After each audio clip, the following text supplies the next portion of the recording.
God, indivisible, with liberty and justice for all. Would you bow with me at this time? Our most gracious Father, we come before your presence today, thanking you for the blessing that you have put upon our city. We thank you for the opportunity to serve our citizens here, and we pray, dear Father, that you will help us to make the right decisions that will help keep our city moving forward. We want to thank each one of the council members for their service and all the city employees for the efforts that they are putting in to help make our city a better place to live. And we want to thank you again. In Christ's name we pray. Amen. Amen.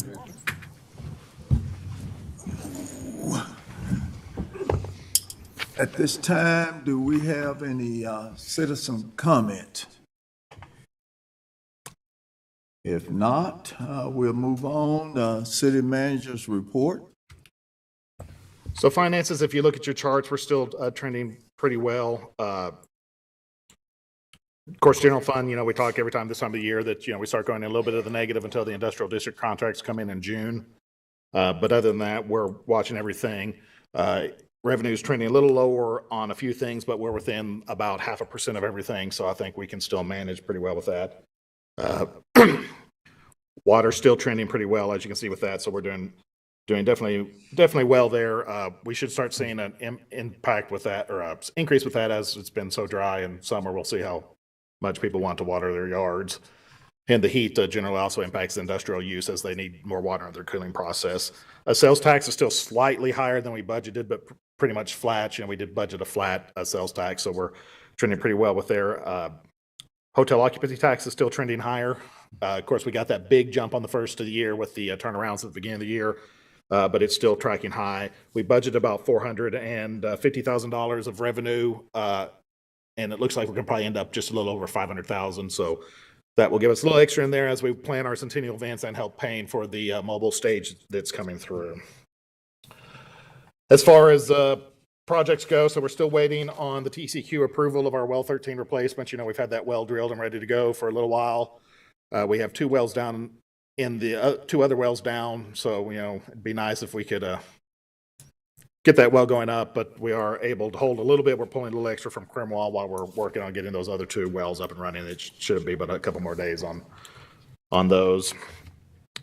We do have the 6th and Main intersection project out for quotes. So depending on how those quotes come back, we'll decide if we're going to have to bid it out or if we can just award the quote. We're hoping to get it under $100,000 so that we can just bid it out if we do have to, so we can just award the quote, not the bid. If we do have to bid it out, that'll add a little bit of time.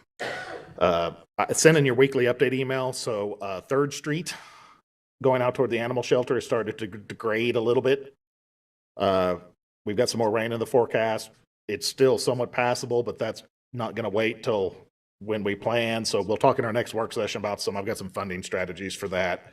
But that is going to go out. I'm going to go ahead and I've already talked to Park Hill about going ahead and putting that project out to bid. Okay. So that we can get it coming. The project's been designed now for 2 years. Originally the OPC was $500,000 and we budgeted $500,000 for it. And that bid came back in at 1.2. And so then we put it in for 2 hazard mitigation grants. The first one didn't get awarded. The second one we thought we were shoo-in for because we were the only primary affected jurisdiction in the state on that one, decided not to award it to anybody, but to divert it back to the state pool. So we had talked about planning on that in our next debt issuance. What we're going to likely talk about is we can pass a refunding resolution, use our reserves to go ahead and pay for it now. And then when we do issue the debt next year, we can just refund our reserves with the debt issuance. And that's what we'll talk about during the next work session with that. But don't be surprised if in August you see that coming up.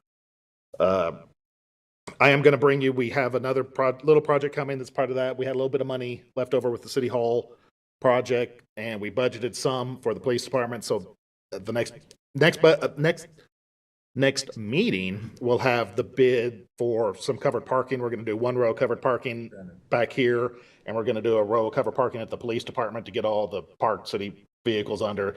This can be like what the car lots use, kind of like what's out of Country Chevrolet with the vinyl covering, just to kind of give us some protection on our assets. So that'll be at the next council meeting. Other than that, we're of course you've got a proposal for the Texas Water Development Board, which will push, we're going to try to push well 24, which is our new well in the Northwest well field. We're going to try to delay that just a little bit to get the Texas Water Development Board funding. We'll talk more about that when we get to that item. And we are about to bid out the Cloverleaf bore, which will replace the sewer line from Bulldog Motor to back behind Dollar General. So, you know, we've been having issues with that. So that's coming. We also did get, we had our work session for the chip seal project this year. The contractor has tentatively set that for June 30th through July 1st, when they'll be doing the chip seal in town. We also met with TxDOT last week, and I do want to warn you, I think I warned y'all at some point before, but they're getting really close to finally doing the bridge decks on the Cloverleaf. So that will require moving traffic to one side while they completely tear off the bridge decks and then move it back. And so they were smart enough to wait till after school got out. But that merging will be happening in front of McDonald's and Pack-a-Sack, and so it's going to be pretty good. And for better or worse, the contractor that was awarded that bid is the same one that's been working on the Canadian River Bridge. Oh. So I will leave that judgment up to you, but fair warning, if you get calls or everybody knows that that's about to start happening, that is a TxDOT project, it is not us. If you've also noticed, they've started stacking chip there at Wilson and Roosevelt. Wilson is scheduled for chip seal by the state this year. So between what we're doing and what the state's doing, there's going to be definitely some road work. They are also planning on finishing resurfacing a good chunk of Cedar Street with their excess maintenance funds at the end of this year as those get released. So the goal is to try to pick up on North Cedar where they kind of stop there on the outside lane, and then to do a little more going south of the Cloverleaf as well. So they are planning on working through those. So those are kind of some of the summer projects. Once the chip seal gets done, our chip seal gets done, then we will schedule our microsurfacing project for those projects, because some of those were microsurfacing on top of the chip seal. So we might get that done a little earlier than September this year. I will say right now that is just tentative. This contractor, they're from farther south, so they're starting the southern cities and working their way north. So we're one of the last cities. So there's a lot of things that could happen with that, but we will try to give everybody as much notice as we can, both, you know, the street department walking the blocks when the time's right, or us out on social media. So that stuff is coming. And, you know, we did award a significant amount of chip seal, so it's going to be a lot. So, but that's coming. As we go through our departments, finance, they're doing a lot of catch-up work after getting our audit done. Of course, I always give them a lot of work during the budget season, because as I go through the budget, I find all the little weird things that maybe have been miscoded or a little off-kilter, you know, so they're getting a bunch of little sticky notes from me on a daily basis now as I find the little things in the budget process, but we're working through all of that. In planning development, Naomi Martinez, last day was last week. She's moved on to other personal endeavors. So she's, after working in dispatch and plan development, sad to see her go, but we know, hope her well and all that. And we already have a new employee hired that'll start June 1st for that position in plan development. We have hired our 4 summer crews for weeds and alleys, so we should start seeing some more of that picking up. Luckily, that's the one good thing about not so much rain. Yeah. You know, this time last year, we were inundated by weeds after about, 6 inches of rain by this time. But hopefully, maybe if it is a little dry, we can catch up on some of the stuff that we got over. I know this, you know, we did do some of the spraying on the state sidewalks. We continue to try to do some of that. It looks like it's done pretty good, but there are definitely some places where that's starting to come up again. Of course, we are starting to send weed letters. The code enforcement update is inserts going in the water bill starting with this cycle, so that'll come out in the next water bill cycle. So I know that came up with the citizen question last year, but we do send that out. This will be the 4th year we've sent it out in the water bills. So we can't make everybody read them, but it is English on one side, Spanish on the other, so that notice will be going out. They've also issued a permit for 8,800 square foot building that Mike Blomart's putting up to expand Jim's Bearings right there next to his. If you go down on South Main, kind of where the old greenhouse was that they had when they were kind of running that out of there.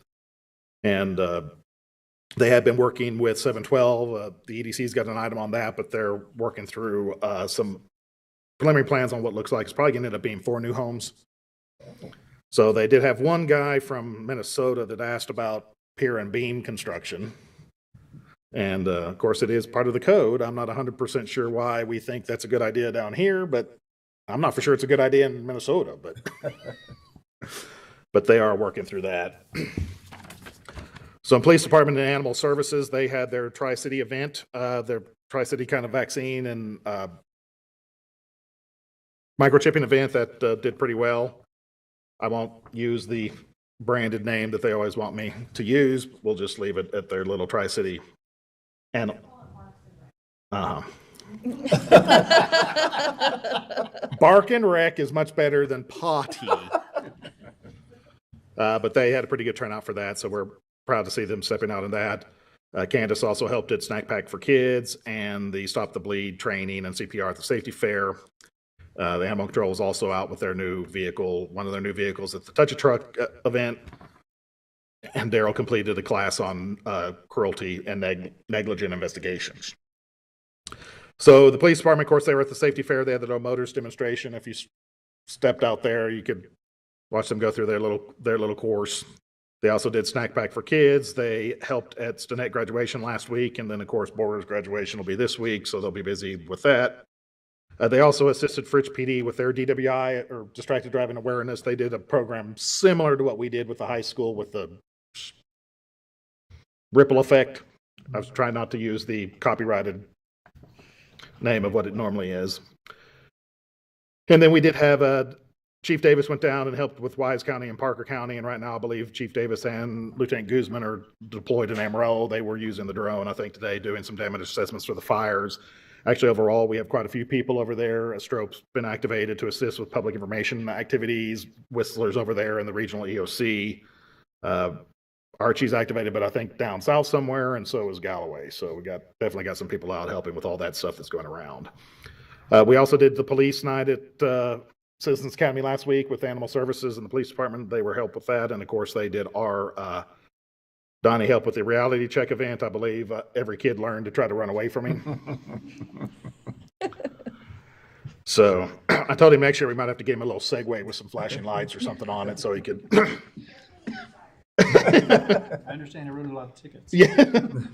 I believe, in true Texas Tech fan fashion, he gave some kid a ticket for wearing a UT shirt. So, a little bit of fun with that in there. But that, I don't think he'd admit it, but I think he enjoyed it. So in the fire department, they actually did a fire prevention class for the homeschool group. So got to do some of that. They did Snack Pack for Kid, Touch a Truck, and Baby Animal Day.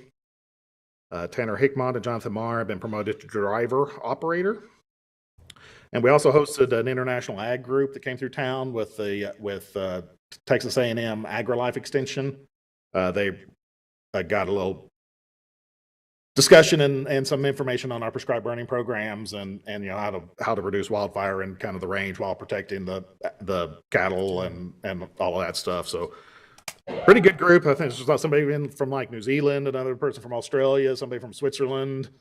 So I'm sure it was a unique event. I was out of town, but we made sure to give them some a little bit of bling and some Windy Deuce challenge coins we still had left. So I'm sure they were happy with that.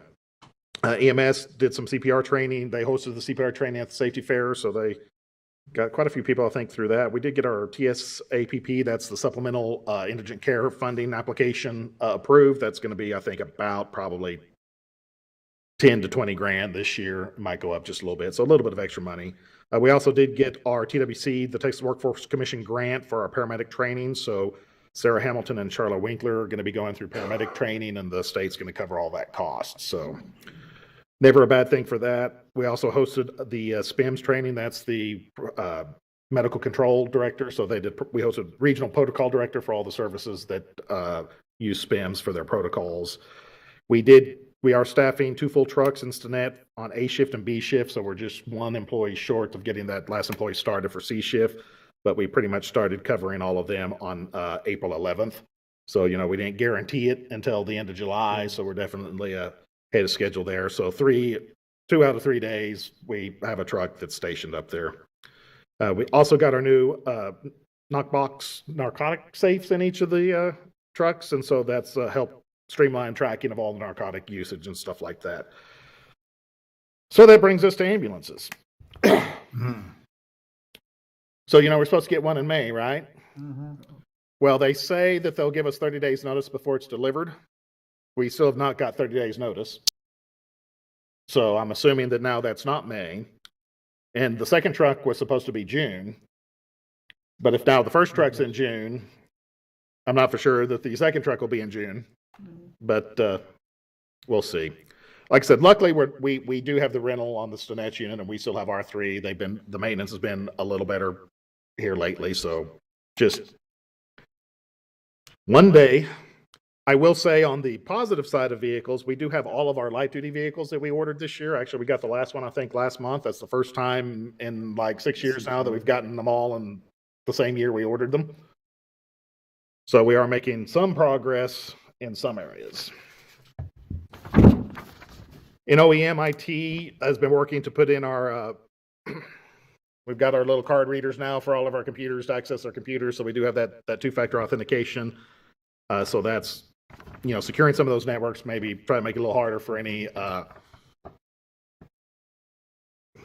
inappropriate actor.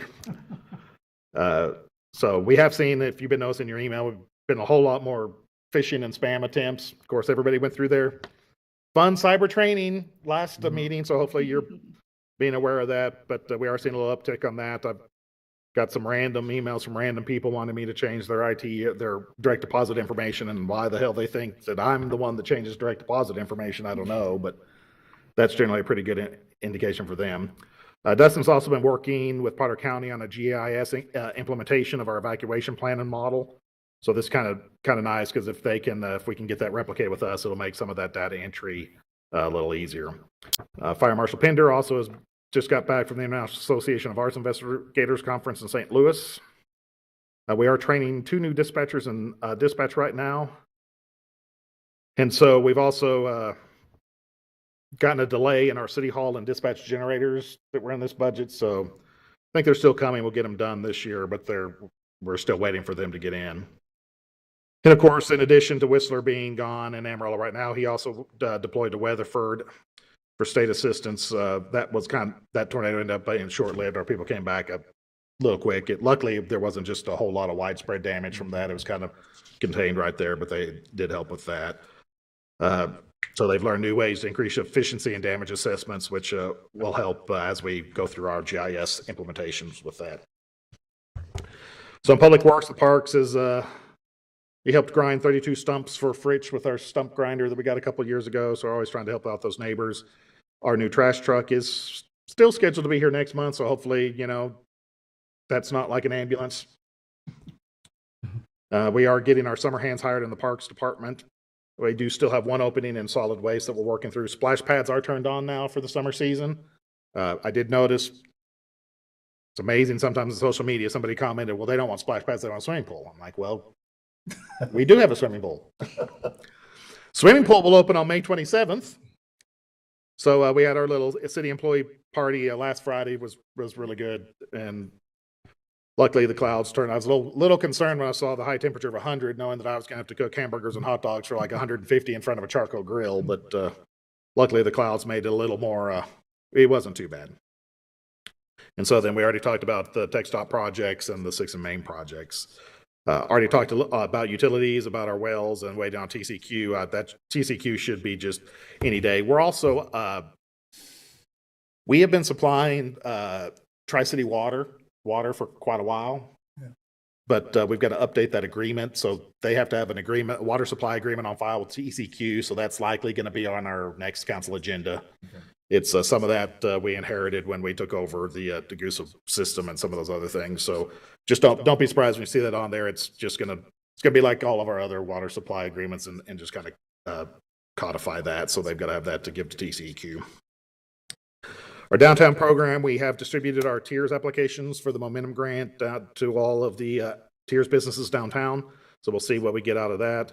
Again, y'all just got your physical invites where we talked about this for a while. First Lady Cecilia Abbott will be here next Wednesday at 3 p.m. to officially induct us into the Texas Main Street program. So we're excited about that. So that there'll be some stuff out on Main Street at 3 for anybody that would like to attend that. We've also been working on with code enforcement and to kind of create an adopt a spot program in conjunction with Phillips 66 so that we can have some volunteers kind of pick up some of our more highly visible areas. So they're working through that. We also had the second seat at the table event, where we bring everybody kind of together so people with business ideas or issues can come. So I think that was pretty good. We talked about they met with a Hispanic bakery and a possible pool hall looking at downtown for like a family type event, and then somebody with some business questions. So we're seeing some pretty good engagement with that. We're also working with some information on 2 other downtown possible businesses. We keep doing our Behind the Doors series on Facebook. If you haven't seen those because you're not on social media, you can swing by their office and look at them, but that's been, I think, pretty good. Engagement on Facebook's got a lot of people interested in thinking about what they may or may not be able to do with some of the buildings downtown. We are officially now an affiliate of the Main Street program, the National Main Street program too. So that's kind of the last step in our Main Street affiliation. So now if we keep doing that, the next step is accredited, which takes 3 years. Before they give you the full accreditation, they want to make sure that you can maintain your affiliate status. So Does that go back to when we applied or were first approved, or does it go? from when we earn the accredited status, because we don't have to report a bunch of the statistics until we are accredited. So, but it's that's really just, I mean, we get all the same benefits whether you're accredited or affiliated. It's just kind of a milestone recognition. Shorten the time of Yeah. approval and so on. They also have been working on putting some packets together and doing a little bit of engagement in some interest on maybe the Borger Hotel. So we've got a little bit of movement there. So we're kind of excited about what might happen with that. And they've also been working with the chamber on regional engagement, trying to get like a chamber kind of regional summit together so that everybody can kind of talk about what they're doing and what events they have. And so there can be some coordination there. In public engagement, we got a $17,000 grant from the Amarillo Area Foundation that will take into the tiers, which will help us fund some facade grants downtown too. So we're excited to have that money. You might have seen that they've been working with Nathan Franks on the Morley documentary. We pushed that out. He's doing that. Is that his end of his bachelor project or?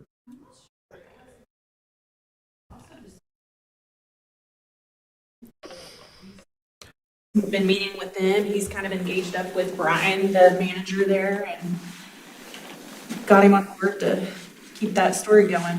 So we're also trying to get him maybe to do something on the hotel to kind of help us maybe market that for some sort of solution. With some of the things going, of course, we'd like to see something done with the hotel because sooner or later it's going to be our responsibility to do something with it, and it'd sure be better to get it back in use in some form than to have to spend what it's going to cost to tear it down, which I'm kind of afraid on that. So we have started also, or they're getting ready to do their 4th session of the business boot camp. So that's in partnership with the BEDC and the Chamber of Commerce. They actually have 4 attendees. They've got 5 that are getting the subsidy from the BEDC, and they've got 4 that are still attending just because they want the information with no financial benefit. So we're happy for that. Deidre's doing marketing this session this month, and then next month is something, and then they've got me doing something in July. I'll have a good program together before July, so it'll be more than just something. We are started our marketing all of our summer events. Don't forget, second Saturdays of summer starts in June. We've got the 4th on Main at the end of June. The 4th hit's kind of weird this year. Should be more music downtown this year because part of our Boomtoberfest requirements, if you're an 806 area code band that wants to participate, you have to come play at one of the downtown events before Boomtoberfest. So that's trying to get a little more music down there. So we're excited about that. Are continuing to finalize just a few things from our Centennial Boomtoberfest. They've also started doing a little bit of reach out with BISD and the Code Enforcement Department too. What we're working on is trying to partner on like the construction program to where we can maybe turn over some of the tax properties to the high school, who's the high school can then use the construction program to rehab and renovate it and then sell it and then put that money back into the program. So we've talked a little bit about that through different organizations over the last couple of years. So we're, especially now that since we've been part of that Texas Communities Group, some of the homes we're getting back on back taxes aren't just horrible. They used to kind of come to the city and then we'd forget about them. And by the time anybody remembered, they'd been vacant for 10 years.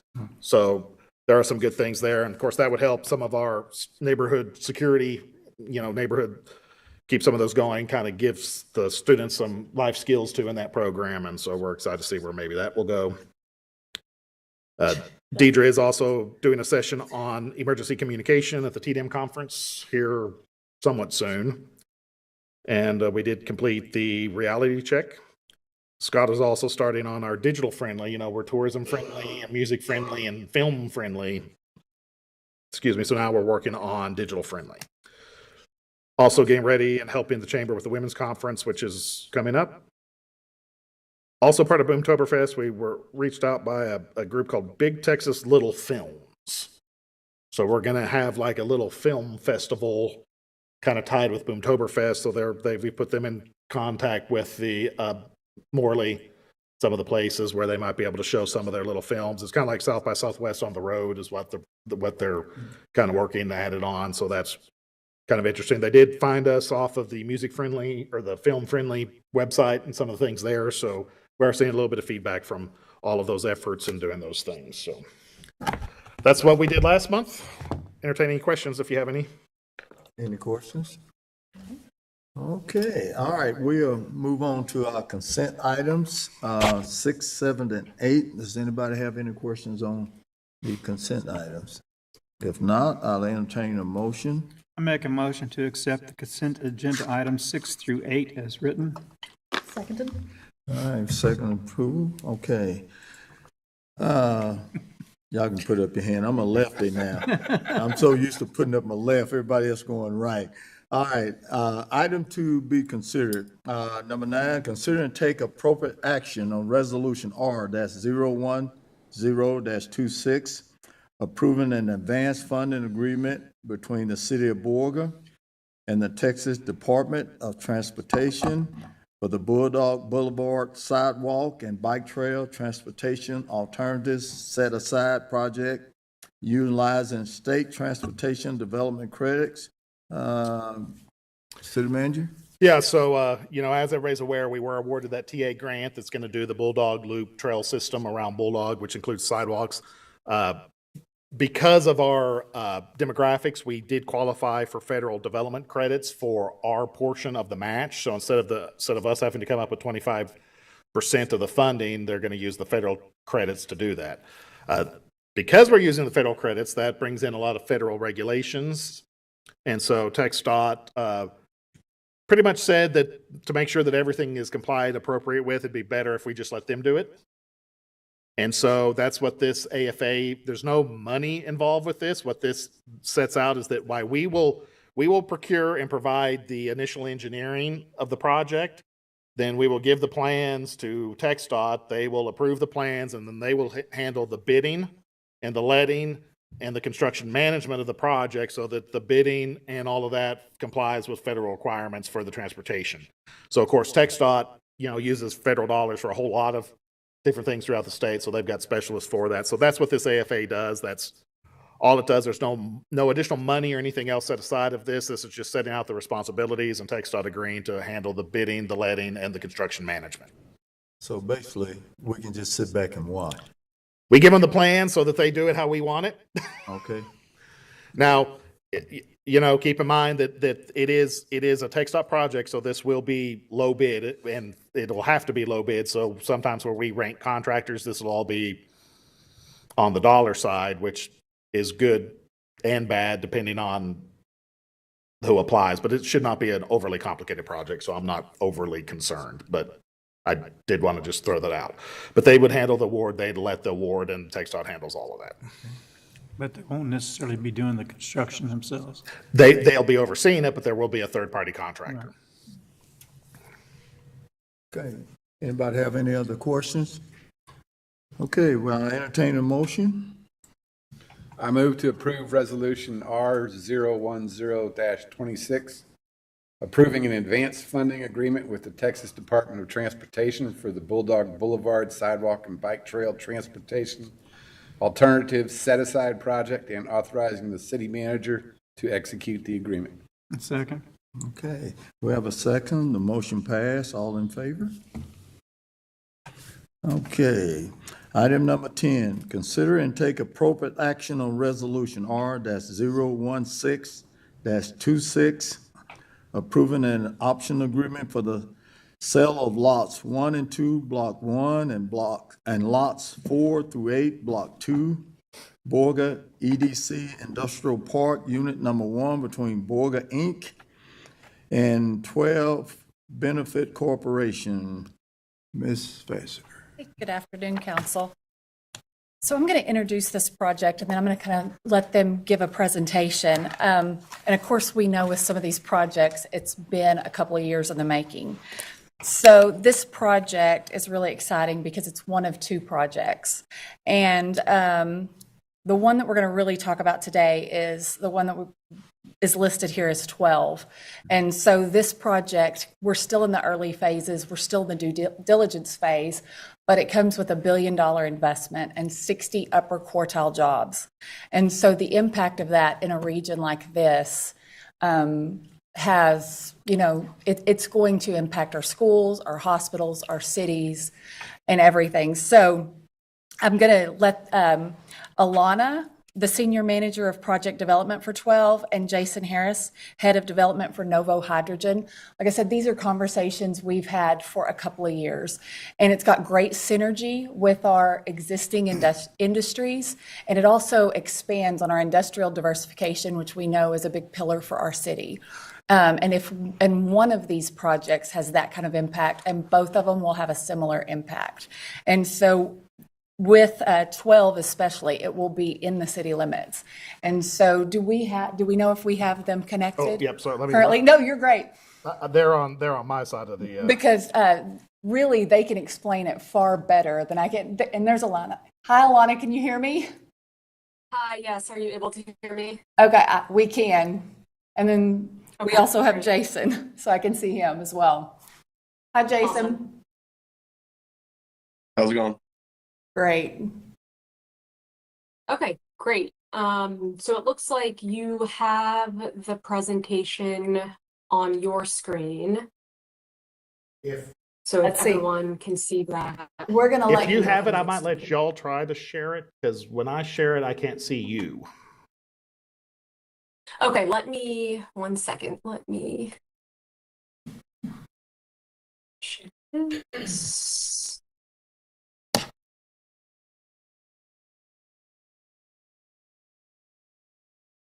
Not that the council needs to see you, but they probably want to.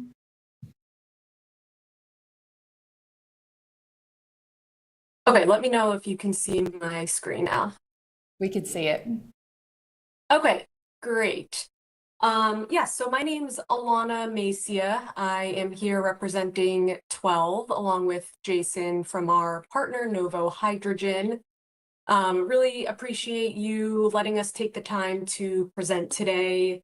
And I will kind of quickly run through an overview of our company and our technology, our first operating air plant in Washington State, and what Jason and I are working on here in Borger.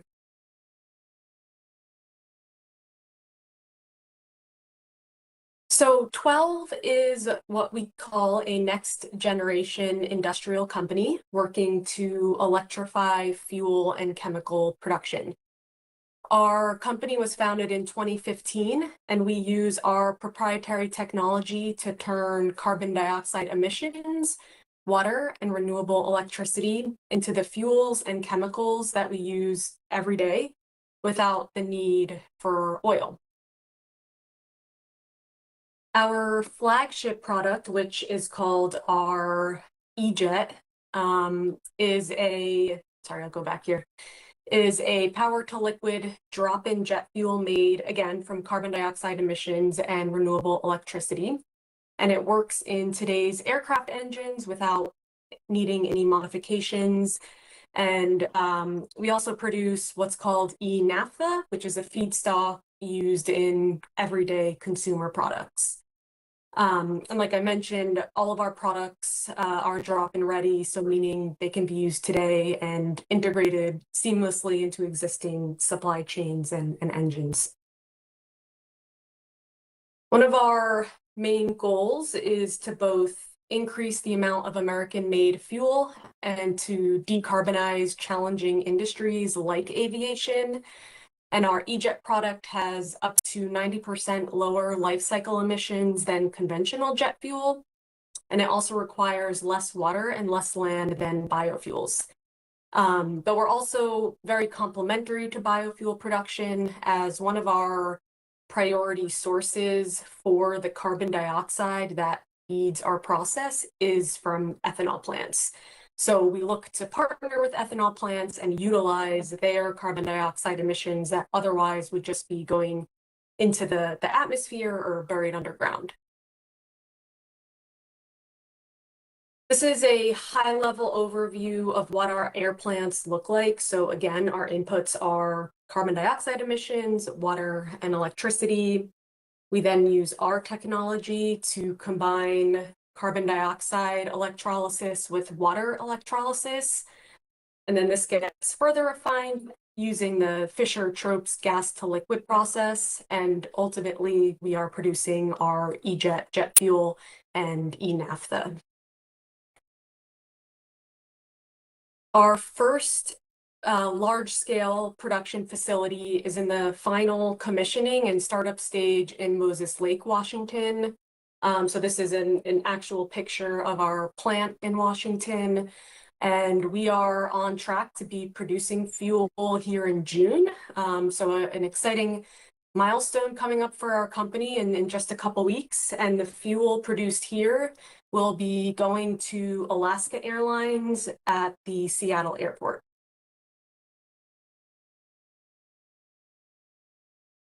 So right now, we are exploring the feasibility for a future production facility in the Borger area. Again, in partnership with Novo Hydrogen, that would be developing a wind and solar project to help power our facility with renewables. And this facility would go towards fulfilling our executed contracts with International Airlines Group, as well as customers that are purchasing our E-naphtha product. Again, that goes into producing chemicals and plastics that can be used to make everyday household products. And we would be targeting operations right now in the early to mid 2030s timeline. So we've, been working closely with Amy and the Economic Development Corporation over, the last year or so. And right now, again, we're looking to advance on a purchase option agreement, which would enable us to complete some detailed development due diligence over the next 6 to 12 months. And again, with the ultimate goal of figuring out if a production facility would be feasible here. And so some things that we would prioritize digging into include any environmental issues. So we would look to do some high-level environmental surveys like a habitat assessment, a phase 1 environmental site assessment, and then working with a third-party consultant, as well as coordinating with any agencies like the U.S. Fish and Wildlife Service. We would do any other surveys that they would recommend for this specific area. We would kick off some pretty early design work and high-level engineering. So that would mostly be right now things like geotech and some soil testing. We're working with Excel on feasibility of connecting to the grid here and what electrical capacity looks like in this area. So again, a portion, if not all of our electricity would be coming from wind and solar, but we also do want to understand grid capacity in this area without straining the local grid. And then finally, kind of any other logistics that would be required for our facility. So we've been having some discussions and looking at local options to source carbon dioxide from some of the nearby industries.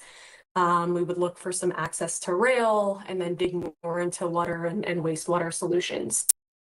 And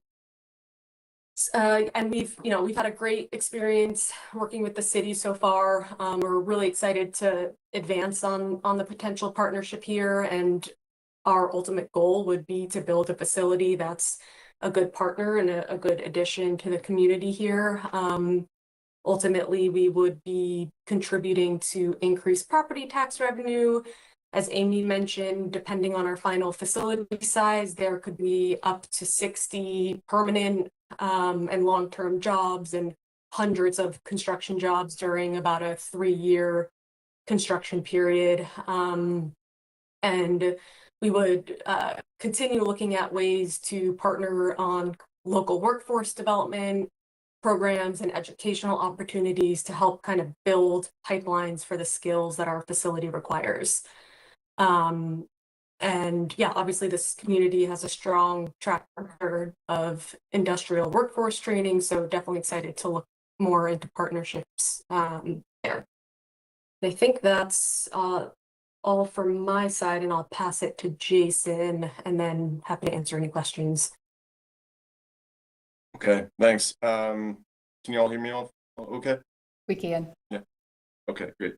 I'm just going to give the a little overview of the other side of the project, that we're partnering with 12. So my company is called Novo Hydrogen, and our project area is outside of the city limits, but unincorporated Hutchinson County, just to the east of the city. Yeah, really thanks to Amy and Borger EDC, though, for facilitating a lot of great relationships with landowners and the county commissioners.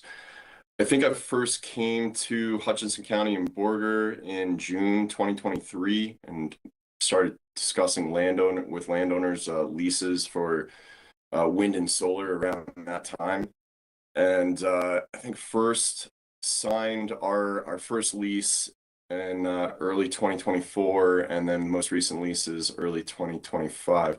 So I've been visiting the area for a long time, few years, and apologies it's not there in person today, but this scope of the project is the wind and solar powering an electrolyzer facility. So we've leased about 23,000 acres, and it'd be about, these are rough numbers because we're in the preliminary design phases. Things need to get a little bit more refined as we continue to progress, but about 400 megawatts of wind and about 200 megawatts of solar, which would power about 180 megawatt electrolyzer and then produce about 60 tons a day of hydrogen.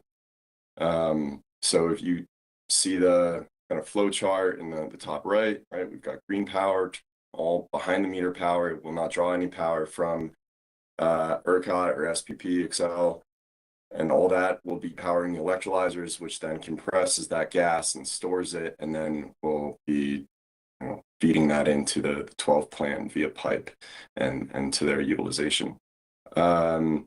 Water, we all know, is a very sensitive topic. I heard you all talking about it earlier today. It's very, very important, very scarce.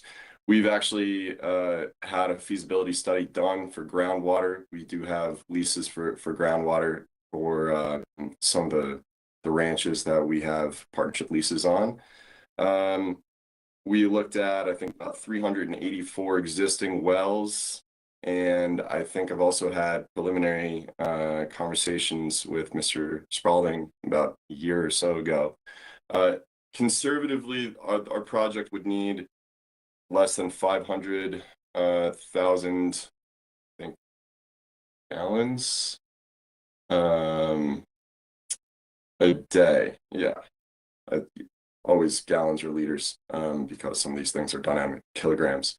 And we would look to have the project start construction maybe in about 2028 timeframe and be up and running by 2030. So I'll leave it there, but also happy to answer any questions.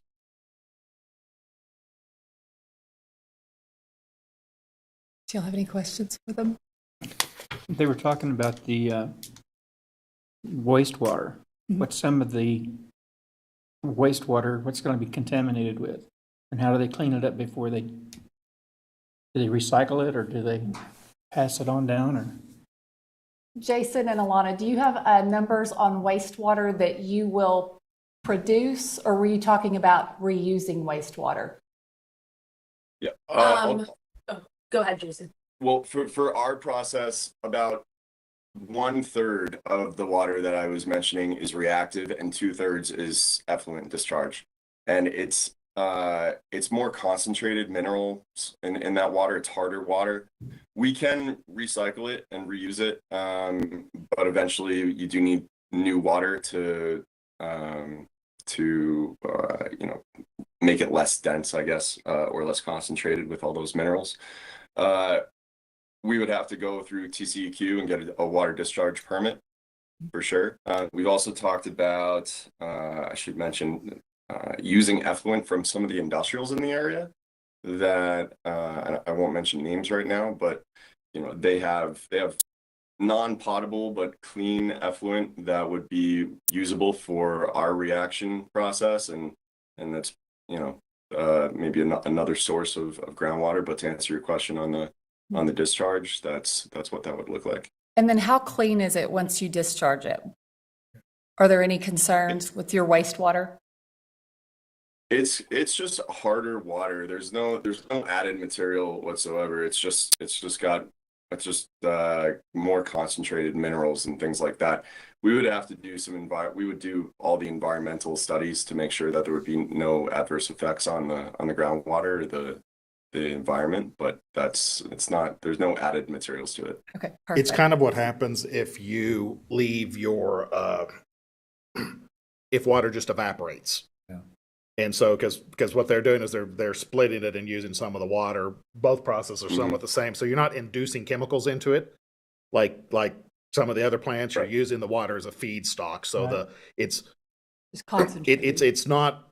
These will be some of.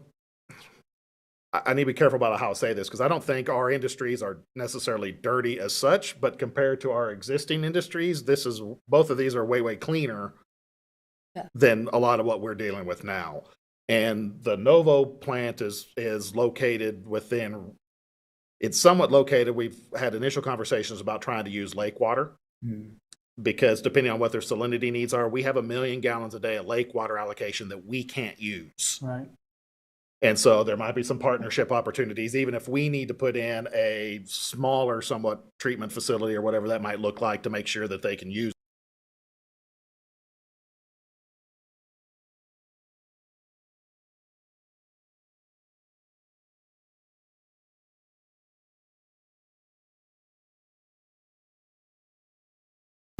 So I wanted, and that's what the city, and that, I mean, it's what our industry is held to. Right. So I want to make sure they're held to at least that Yeah. minimum. Correct. When we talk about this discharge, will it be in a holding pond, or are we just going, we got all these ravines and things like that? And those are some of the design things that I think they're still working through, that we'll kind of get to as the process moves forward. Correct me if I'm wrong, like holding ponds and all of those things, as far as where a discharge will go to, that'll still be further in feasibility and design process, correct? Or do you already know that? No, we have to still figure that out. There's a couple of different options, and we've done this like scope study in different projects. There's recycling and reuse. There's potential for some irrigation, and then there's holding ponds. There might be one or two other options that we'll look at, and it's undecided at this point. Would the waste accumulate so fast that it could become solid, be transported or someplace else as the evaporation or whatever? At 500,000 gallons a day, I would not, because you think about that in quantities of our existing industries, that's not much. that's pretty minimal. Right. No, because even like Nutrien, if you look at like right now, Nutrien discharges to Weatherly Creek and they surface supply. So like all those sprinklers they put in out in that kind of ravine area, that's their wastewater that they're applying. They're spraying it out. Phillips does eventually discharge all of their treated water to the north. Mhm. And if we were doing an RO, depending on that, you can also then get a permit for injection wells to inject it. And, there are other disposal wells in close proximity for oil field brackish water injection and stuff like that. So I'm not super, like I said, their byproduct would be Hard water. cleaner than Yeah. anything else. And you're just concentrating the salt and the minerals. Right, I know the whole generic Yeah. here seems to be, green, green, green, green, Yeah. green, so. I don't want any of any red, red, red, red, red. No. And some of this I think you'll get a clearer picture as their due diligence and their feasibility and everything comes through. But there's nothing that's going to be like caustic or heavy or anything like that. I mean, you're really talking about taking cleaner water and moving it, the best comparison would be to move it from soft to hard.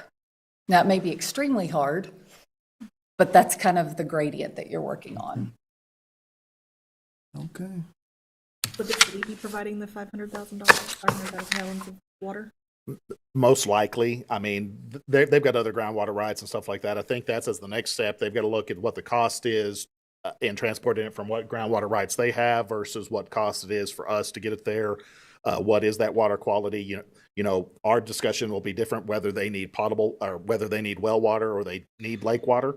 Our ability to provide lake water is significantly higher than our ability to provide potable well water, but those all look differently. So we have enough to provide them what they would need.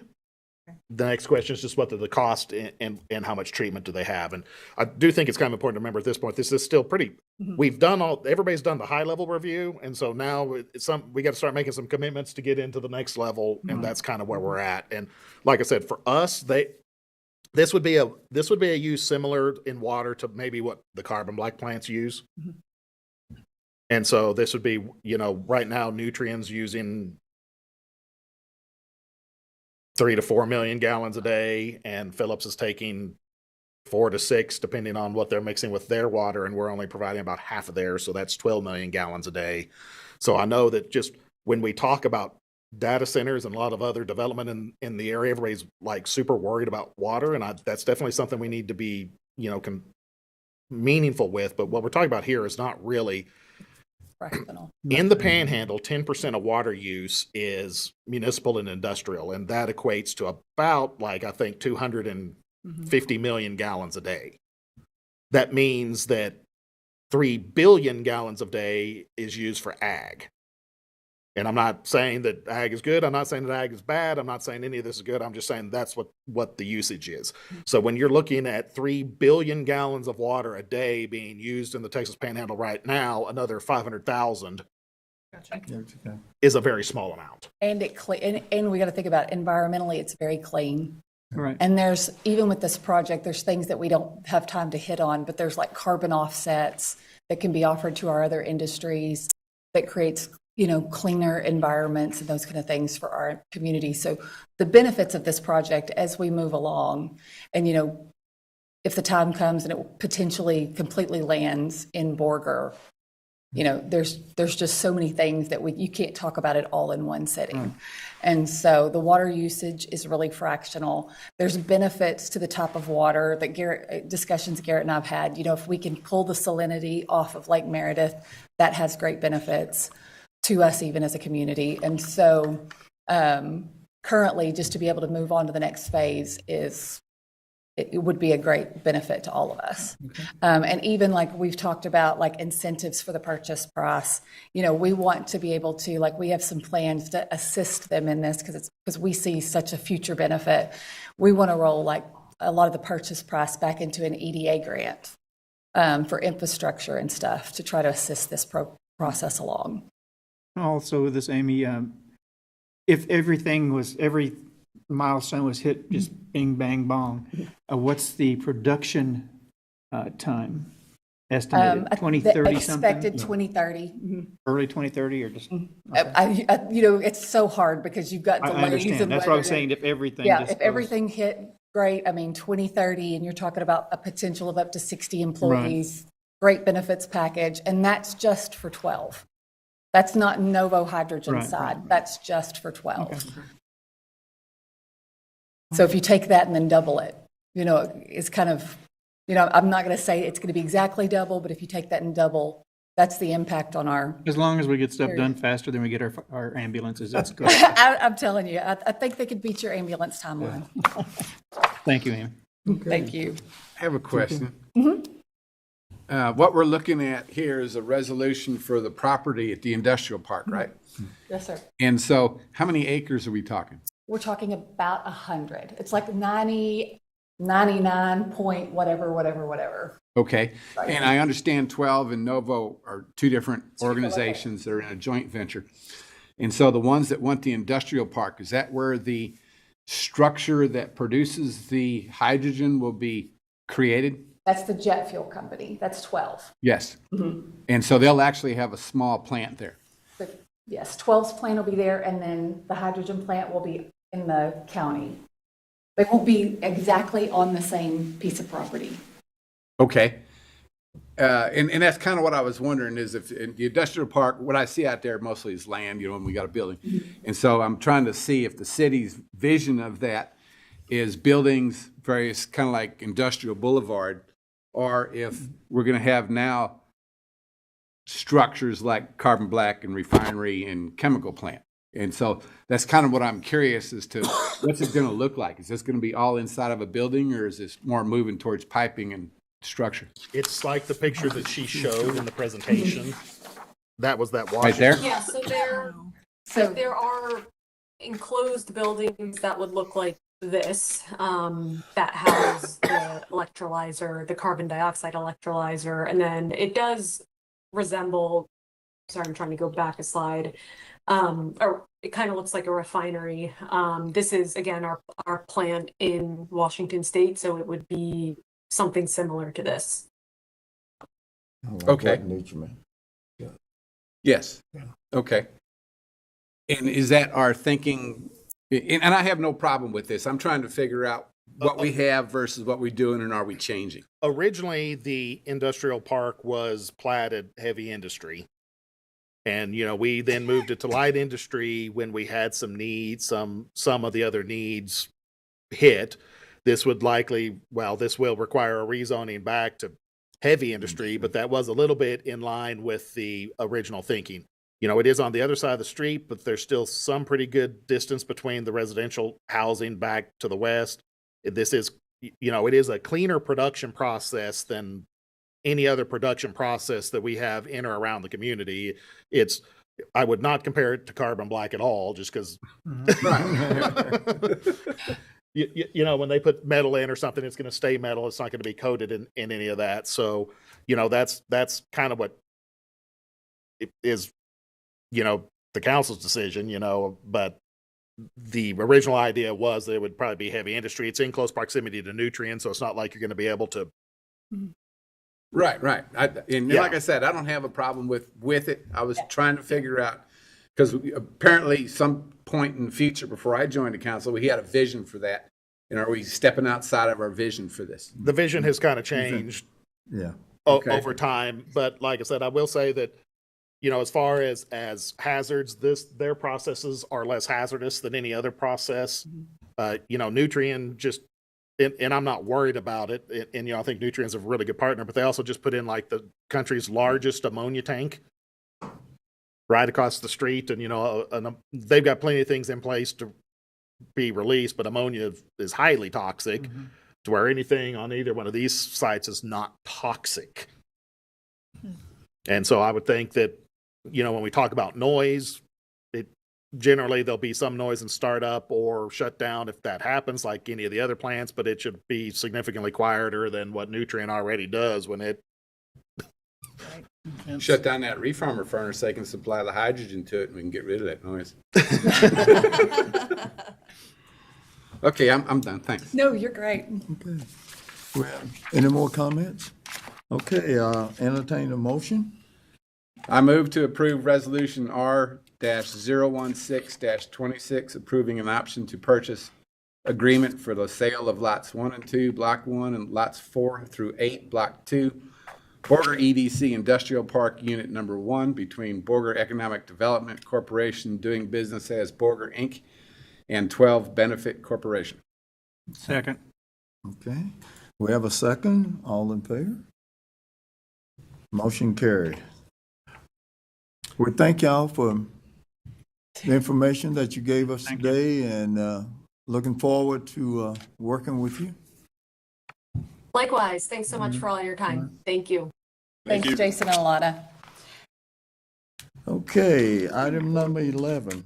Consider and take appropriate action on resolution R-017-26, approving the loan agreement between Borger Inc. and 712 General Contractor LLC. Amy? Yes, and so we're asking the city council to approve this agreement. 712 has been a great partner with the city and the EDC to get our housing moving. And, there's been things that always come up during these projects. Utilities was a big one that delayed this project. And so they have actually completed the infrastructure. So we were able to transfer the lots, and we're kind of in the process of transferring all the lots. But we had a discussion about there just needing to be a little bit of gap. There was a gap in some of the funding to get, some of the projects rolling. And they were talking about potentially going out and getting a loan, to just keep everything moving at the pace we have now. And so we were in those discussions, we kind of discussed about what amount would help them out and keep this going. And the amount that we came up with was $200,000. And so there are a lot of EDCs that give loans, and especially with such a solid partner. So the EDC decided that we would like to extend this loan to them to try to keep, like I said, our housing moving, because it's more than just one incentive for the city. It is a workforce development project. It's a population increasing project. It adds to our tiers fund that's going to add to our downtown development capabilities. And also, it's an interest income generator for the EDC that allows us to put that money back into incentive programs for, whatever our community may need. So we are asking the city council to approve this on behalf of 712 and the EDC. And if you have any questions, I would be happy to answer them. Considered a short-term loan or long-term loan? So it's a 5-year loan, but they want to pay it off every time they sell a lot and sell a house. And so they have the option to make additional payments. And if they made no additional payments over the 5 years, the interest generated that the EDC would make is about $36,201.53. It is at a market rate of 7.25%. Yeah. So Yeah. it's I'm good. All right. Any questions? All right, I'll entertain a motion. I move to approve Resolution R-017-26, approving the loan agreement between Borger Inc. and DBA Borger Inc. and 712 General Contractors LLC. Okay, I have it. Seconded. We have a second? All right. Want to show of hands on approval? And it passes. Item 12, consider and take appropriate action on resolution R-01826, approving an amendment to the corridor revitalization agreement between Borger Inc., MJZA Holding LLC, and Refinishing System LLC. Amy. I know we're just going to be here together for a while. I'm not sure if any of you've driven by Refinishing Systems and seen, the new stucco and stuff on the Quonset hut. So when we originally did the incentive agreement, the estimates, and actually I think there was just a little bit that kind of got left off the estimates, the stucco for that facade so that we could get that nice mural that's coming for the centennial celebration wasn't really accounted for. And so conversations with Matt, and he's been phenomenal to work with. He asked that we could go ahead and increase that from $110,000 to $140,000 to cover that. And instead of our normal 50, to get the math to work right, instead of our normal 50% reimbursement, we were going to do 52% so we could cover it at the right amounts. And so that's what we're asking you to consider, is just an amendment to that agreement. And it does look fantastic, and the mural's going to look even better. Let's make that whole area look better. It does make it look better. there will be a mural easement on your next agenda meeting too. Just since we're putting our mural up, it will formalize a mural easement with that. But we went ahead and let the artists go ahead and get started. We were trying to maybe get it done before the First Lady of Texas gets here next week. So we'll see. Okay. All right, anybody has any questions? Okay, I'll entertain a motion. I move to approve Resolution R-018-26, approving an amendment to the Corridor Revitalization Agreement between Borger Economic Development Corporation, DBA Borger, Inc., MJZA Holdings, LLC, and Refinishing Systems, LLC. Okay, we have a motion. We have a second? I'll second. We have a second. All in favor? Okay. Well, you thought you were going to get to sit down. I did. Last one, I promise. All right. Item 13, consider and take appropriate action to approve Borger, Inc. fiscal year 2025 annual report. Amy? Okay, and so I hope you had a chance to review it. We just, of course, got our audited financials back, so it's annual report time. And kind of took a little bit different approach this year, and did a page to try to educate the public a little bit more on what we do and how we do it. And so, of course, we went through all of our projects and the growth, and even the Bureau of Economic and Labor Statistics decided not to publish our GDP until December 2025 this year, or 2026 this year. So we kind of had to do some projections on that as you read through. But of course, Borger remains strong, and it's because of our manufacturing base.